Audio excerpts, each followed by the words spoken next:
Welcome to Bethlehem Matriculation Higher Secondary School.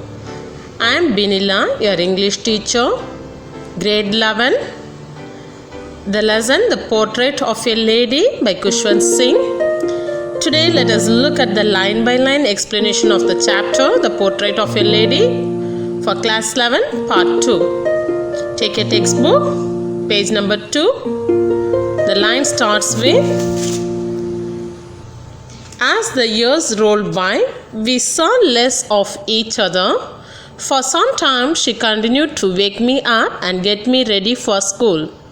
When I came back, she would ask me what the teacher had taught me. I would tell her the English words and little things of Western science and learning, the law of gravity, Archimedes principle, the world being round, etc. This made her unhappy. She could not help me with my lessons. She did not believe in the things they taught at the English school and was distressed that there was no teaching about God and the scriptures. One day, I announced that we were being given music lessons. She said nothing, but her silence meant disapproval. She rarely talked to me after that. The explanation is, here the author says, as the years passed away, they met each other less. That means their friendship was reduced, and his grandmother used to wake him up and made him get ready for school. When he used to return back from school, the grandmother would ask him what the teacher had taught. So this was the relationship between the grandmother and the writer. So he would tell her the English words, Western science, the law of gravity, Archimedes principles, etc. But she was not happy with that because there was no teaching about God or scriptures. One day, the author told her that the music lessons were taught in the school. She showed her disapproval by keeping silence. After that, she rarely talked to him.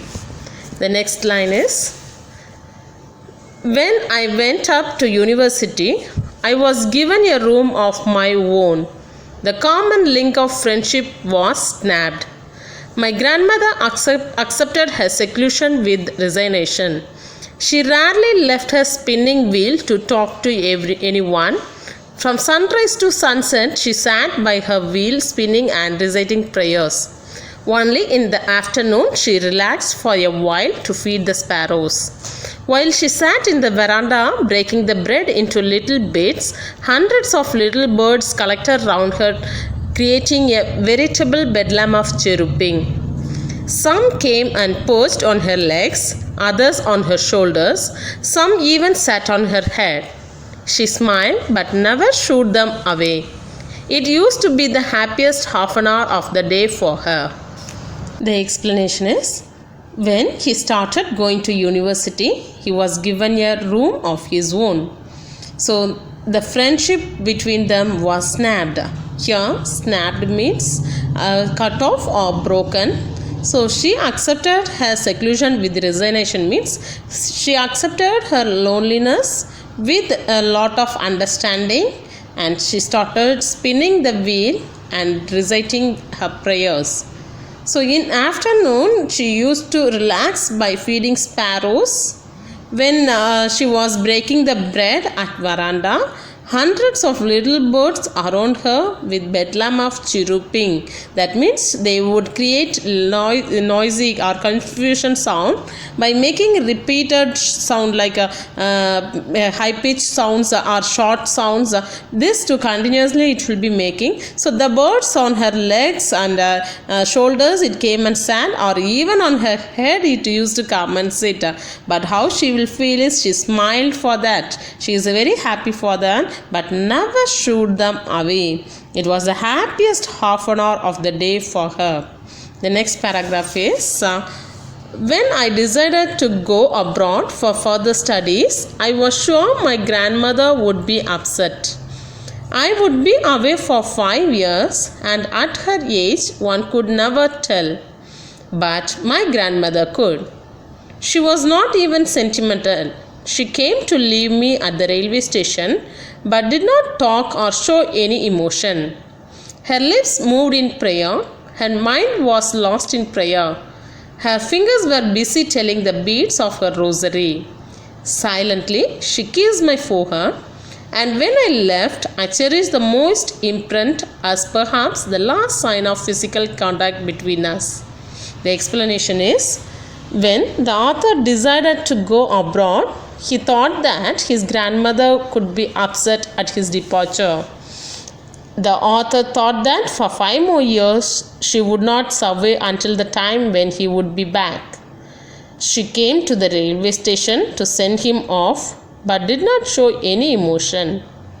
Her fingers were busy in counting the beads of her rosary while chanting prayers. She kissed his forehead. He felt the moist imprint as perhaps the last sign of physical contact between them. The next paragraph is, but that was not so. After 5 years, I came back home and was met by her at the station. She did not look a day older. She still had no time for words.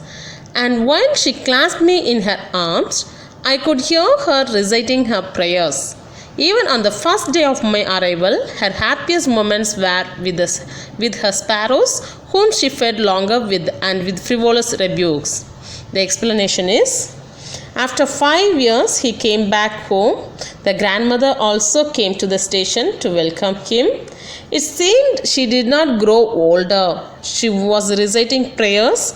Even on that day, the author's arrival, the happiest moment for her was feeding the sparrows. And frivolous rebukes means your light-hearted scoldings. The next paragraph is, in the evening a change came over her. She did not pray. She collected the women of the neighborhood, got an old drum, and started to sing. For several hours, she thumbed the sagging skins of the dilapidated drum and sang of the homecoming of warriors. We had to persuade her to stop to avoid overstinging. It was the first time since I had known her that she did not pray. The explanation is, that evening there was a change in her character. She did not pray. Instead, she collected women of the neighborhood, got an old drum, and started to sing the songs related to the homecoming of warriors. They tried to convince her in order to avoid overstraining. The author felt that she did not pray for the first time since he had known her. The next paragraph is, the next morning she was taken ill. It was a mild fever, and the doctor told us that it would go, but my grandmother thought differently. She told us that her end was near. She said that since only a few hours before the close of the last chapter of her life, she had omitted to pray. She was not going to waste any more time talking to us. The explanation is, she felt ill the next day morning. It was a mild fever, and the doctor told that it would be all right. She said that as it is the last few hours before the close of the last chapter of her life, that is the end. She felt that it was the end. She was not going to waste any more time talking to anybody and omitted to pray too. So the next paragraph is, we protested, but she ignored our protest. She lay peacefully in bed and telling her beads. Even before we could suspect, her lips stopped moving and the rosary fell from her lifeless fingers. A peaceful pallor spread on her face, and we knew that she was dead. The explanation is, we protested, that is, her relatives protested on her decision, but she ignored everyone's protest. She lay peacefully in bed praying and counting the beads. Soon her lips stopped moving and the rosary fell from her lifeless fingers. Her face turned into pallor, that is, pallor means pale in color. When the people is getting sick, they will be having the pallor. And her relatives knew that she was dead. The last paragraph, we lifted her off the bed and, as is customary, laid her on the ground and covered her with a red shroud. A few hours of mourning, we left her alone to make arrangements for her funeral. In the evening, we went to her room with a crude stretcher to take her to be cremated. The sun was setting and had lit her room and veranda with a blaze of golden light. We stopped halfway in the courtyard, all over the veranda and in her room, right up to where she lay dead and stiff wrapped in the red shirt. Thousands of sparrows sat scattered on the floor. There was no chirruping. We felt sorry for the birds, and my mother fetched some bread for them.